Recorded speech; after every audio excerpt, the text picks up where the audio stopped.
Mi libro La relación más profunda ya está disponible en ebook y papel en Amazon. Pídelo hoy en los links de la descripción. Hola lectores, bienvenidos a este nuevo video. Hoy les traigo el libro El poder de los hábitos de Charles Duhigg.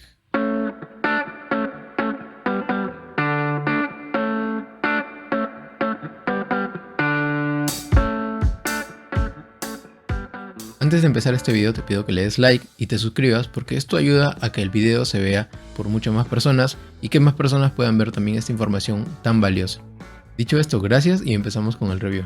Este libro está basado en estudios académicos, en entrevistas a científicos, ejecutivos y también algunos estudios en empresas. De hecho, nada más empezando el libro nos menciona un artículo publicado en 2006 que concluye que más del 40% de las acciones de los seres humanos son hábitos. Y a lo largo del libro no solamente nos muestra qué es un hábito, sino cómo se forma, cuáles son las etapas de un hábito, cómo se va construyendo un hábito y cómo cambiarlo también.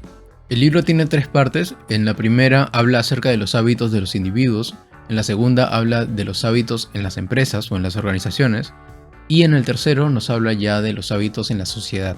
Lo que nos muestra en cada una de estas 3 partes del libro no es que haya hábitos diferentes en cuanto a la formación del hábito o la estructura del hábito, sino cómo los hábitos influyen en los individuos, en las organizaciones y en las sociedades. Y también cómo funcionan estos hábitos a diferente escala. Es el mismo tipo de hábito, pero a diferente escala, organizacional y social.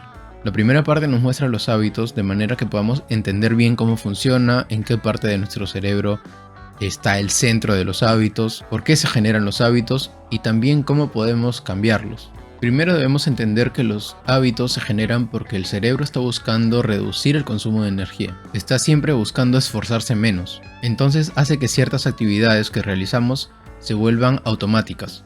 Y una vez que se vuelven automáticas, pasan al centro de los hábitos del cerebro, que son los ganglios basales. Un hábito está conformado por 3 partes: la señal, la rutina y la recompensa. La señal es lo que detona el hábito. Digamos que una señal puede ser un olor, una hora del día, alguna cosa que puedas ver. Una señal puede ser auditiva, visual, olfativa, de cualquier tipo. La rutina es lo que hacemos, lo que normalmente llamaríamos hábito, pero no es el hábito en sí, sino es una parte del hábito. Es la rutina, la parte central, que no solamente es física, sino también puede ser mental o emotiva. Y finalmente la recompensa. La recompensa es la última parte del hábito. Es lo que le va a decir a tu cerebro si vale la pena recordar esa rutina. Si es una buena recompensa para tu cerebro, entonces va a guardarla como algo importante. Eso quiere decir que mientras más se repita, se va a ir volviendo un hábito y se va a convertir en algo automático. Entonces tenemos las 3 partes: la señal, la rutina y la recompensa. La señal es lo que detona la rutina es lo que hacemos para obtener una recompensa, y la recompensa es lo que le dice al cerebro si vale la pena guardar toda esta rutina o todo este proceso. En el libro hay muchos ejemplos sobre hábitos de personas reales, de investigaciones e incluso acontecimientos históricos tanto empresariales como sociales. Un ejemplo claro de hábitos que se muestra en el libro y que también muestra cómo los hábitos están en los ganglios basales es la historia de un señor que había perdido parte de su cerebro a causa de un virus. Esta persona ya no podía recordar nada de su pasado cercano y su memoria a corto plazo era solo de 1 minuto. Hay 2 ejemplos que voy a tomar de esta historia para mostrar las partes del hábito. Esta persona se despertaba, se levantaba de la cama y se iba a la cocina a preparar su desayuno, huevos con bacon. En este caso la señal sería que ya es de día, que es hora del desayuno. La rutina es ir a la cocina y preparar los huevos con bacon. Y la recompensa es el sabor de los huevos con bacon. Ahora, ¿por qué es tan interesante este ejemplo en esa historia? Porque esta persona había perdido parte de su cerebro. De hecho, cuando los investigadores le preguntaban dónde quedaba su cocina, no sabía dónde quedaba su cocina. Eso quiere decir que esta persona no estaba pensando en lo que estaba haciendo, simplemente estaba siguiendo un hábito. Y el otro ejemplo fue que una vez él se había perdido en la calle y su esposa estaba desesperada porque no sabía si él iba a poder regresar, porque como no recordaba nada, tenía miedo de que no pudiera regresar a la casa, entonces salió a buscar. No lo encontró, pero cuando regresó a su casa, él estaba en la sala viendo televisión. Entonces ella no entendía lo que había pasado. Luego de mucha evaluación, los investigadores concluyeron que él había visto ciertas señales en la calle, digamos un árbol, un buzón de correo, que le hicieron poder llegar a su casa. Es decir, siguió las señales y simplemente se dejó llevar por la rutina que lo llevó hasta la puerta de su casa. En este momento seguro ya puedes detectar algunos hábitos que tú tienes y empezar a detectar cuál es la señal que detona esa rutina. Cuál es la rutina que tienes y cuál es la recompensa que buscas con esa rutina. Y como dije, esto no es solamente una rutina física. No es solamente tomar acciones o una serie de movimientos físicos que tengamos que hacer para que sea una rutina. También puede ser mental o emotivo. Es decir, imagina que tú percibes cierto aroma, cierto olor, y tu mente empieza a tener una rutina de pensamientos.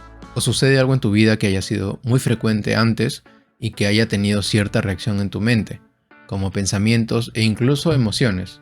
Entonces tú ahora puedes percibir un aroma, sentir quizá la temperatura del ambiente, incluso escuchar alguna palabra y evocar esas emociones y esos pensamientos de manera automática.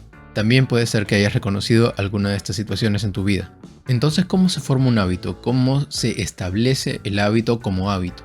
Hay un componente más en los hábitos que hace que los hábitos se vuelvan hábitos. Y este componente es la ansiedad. Cuando realizas este bucle muchas veces, señal, rutina, recompensa, señal, rutina, recompensa, se empieza a producir lo que se llama ansiedad neurológica. Entonces ya empiezas a ansiar la recompensa desde el inicio. Tú ves la señal y ya empiezas a ansiar la recompensa. Desde el momento en que la ansiedad llega apenas recibes la señal, quiere decir que ya se volvió un hábito. Al inicio, las ansias por tener la recompensa estarán después de la rutina, una vez que tú ya has completado la rutina. Pero una vez que las ansias empiezan desde que ves la señal, desde que recibes la señal, ya se ha convertido en un hábito. Los hábitos que son muy sólidos son muy parecidos a las adicciones, así que es un poco más difícil cambiarlos, a menos que conozcas todo lo que te he mencionado, las etapas del hábito y sobre todo cómo cambiarlo, que es de lo que vamos a hablar ahora. No puedes extinguir un mal hábito, solo puedes cambiarlo. ¿Qué quiere decir esto? Que no puedes desaprender un hábito. Se escucha mucho la palabra desaprender cuando hablamos de los hábitos, pero en realidad no desaprendes un hábito, simplemente los entierras. ¿Cómo? Generando nuevos hábitos o cambiando los que ya tienes. Muchos estudios demuestran que es muy difícil cambiar un hábito en su totalidad, pero lo que sí puedes hacer, y es mucho más fácil, es cambiar una parte del hábito. En este caso estamos hablando de la rutina. Si detectas un hábito que quieres cambiar, tienes la señal, la rutina y la recompensa. No vas a cambiar la señal ni la recompensa, vas a cambiar la rutina. Así va a ser mucho más fácil que intentar cambiar todo. Entonces, si hay hábitos que quieres cambiar, puedes hacer una lista de los hábitos que quieres cambiar y empezar a detectar cuál es la señal que detona ese hábito, cuál es la rutina que sigues y cuál es la recompensa que puedes estar buscando. Hablamos de recompensa inmediata, por ejemplo, sientes una señal y tu rutina es comer chocolate. Si comes chocolate, tu recompensa va a ser sentir el sabor del chocolate. Entonces hablamos de recompensas inmediatas. Detecta cuál es esa señal, cuál es la rutina y cuál es la recompensa inmediata que puedes estar buscando. Recuerda, no puedes extinguir un mal hábito, pero sí puedes cambiarlo. Ahora hablemos de la otra parte, la parte de los hábitos en las organizaciones y en las sociedades. En cuanto a las organizaciones, nos habla de los hábitos clave. ¿Qué significa esto? Que existen ciertos hábitos que pueden afectar a tus otros hábitos también. Si detectas estos hábitos clave y puedes hacer que se cambien dentro de tu empresa, es probable que afecte también a los otros hábitos que quieres cambiar, pero que no vas a cambiar directamente, sino que se van a ver afectados por estos hábitos clave. En esta parte nos habla también de la fuerza de voluntad, nos dice que es como un músculo. Esto quiere decir que cada vez que la vayas utilizando y la vayas ejercitando se va a volver más fuerte. Y algo muy importante que nos menciona es acerca de la cultura de las organizaciones. Nos dice que la cultura de una organización se forma a través de sus hábitos. Los hábitos clave, los hábitos de la organización son los que generan esta cultura. Y esto tiene que ver mucho con la teoría de negocio de Peter Drucker que yo mencionaba en el video de eficacia ejecutiva, que te lo voy a dejar por aquí, y que habla de cómo todas las organizaciones tienen estos hábitos, estas formas de actuar de una manera, digamos, automática. Todas las organizaciones tienen estos hábitos. La diferencia es que algunas las desarrollan conscientemente y las otras sin pensar. Esto es algo muy interesante. Te recomiendo mucho este libro si trabajas en una organización, sin importar el puesto que ocupes. Si trabajas en una organización, estás afectado por los hábitos. Así que tanto este libro como el de eficacia ejecutiva que te he dejado por aquí, te van a ayudar a entender mucho mejor estos hábitos y a ayudar a tu empresa también a cambiarlos y a mejorarlos de manera que tu organización vaya mucho mejor hacia el objetivo que tiene. En cuanto a lo social, nos habla de cómo afectan estos hábitos incluso ciertos movimientos. Nos da el ejemplo de Rosa Parks, la mujer afroamericana que decidió no levantarse de su asiento en el autobús en el tiempo en el que se separaba los asientos de los autobuses, la gente blanca de la gente negra. y cómo esto generó todo un movimiento que al final logró que se terminara esa separación entre negros y blancos dentro de los transportes públicos. Y todo este movimiento se generó por los hábitos. ¿Cuál fue la señal que desencadenó los hábitos que generaron todo este movimiento? La señal fue el arresto de Rosa Parks. Ella, al no querer levantarse de su asiento, fue arrestada por la policía. Ella tenía muchos amigos y muchas personas que la conocían en la ciudad. Entonces, ¿cuáles fueron los hábitos que generaron este movimiento? Primer hábito es el hábito de la amistad, de los vínculos sólidos. Y es algo que probablemente tú también tienes cuando ves a un amigo que está sufriendo una injusticia. Tu intención, o en este caso la rutina, para hablar de hábitos, es ir a defenderlo. En este caso, unos amigos de Rosa Parks pagaron la fianza y la sacaron de la cárcel. Luego le pidieron que utilizaran su caso para defender toda esta situación. Y empezaron a convocar muchas personas para generar un boicot contra los transportistas. Y como dato, estos amigos fueron los que contactaron a Martin Luther King para que les prestara la iglesia o el templo donde él daba su prédica para reunirse ahí con las personas. A lo que él primero no aceptó, pero luego sí, y finalmente se convirtió como en el presidente o en el dirigente de todo este movimiento. ¿Y cómo se unió tanta gente? Ya hablamos de los amigos y los vínculos sólidos, que la señal fue esa y la rutina fue ir a defender a Rosa Parks. ¿Cómo la defendían? Uniéndose a este movimiento. ¿Y qué pasa con los vínculos débiles? Las personas que no la conocían o que solo la conocían pero no eran amigos. En estas personas funcionaba diferente.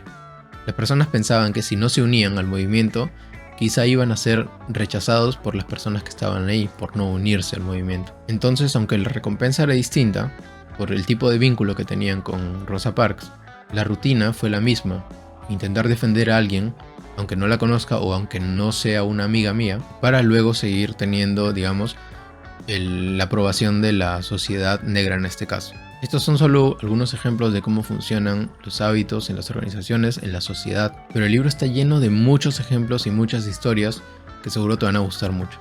De hecho, creo que hay más historias de las necesarias para entender, pero aún así me parece un gran libro que tiene muchísimo valor y que te puede servir en tu vida, no solamente en lo personal, sino también en tu trabajo o incluso en tus interacciones con la sociedad. Entender por qué las personas realizan sus acciones también nos ayuda a ser más empáticos con los demás y sobre todo a ayudarlas mejor. Gracias por estar aquí, recuerda darle like, suscribirte y compartir con otras personas a quienes les pueda ayudar esta información. Esta información es muy valiosa, así que seguro le va a ayudar o le puede ayudar a cualquier persona.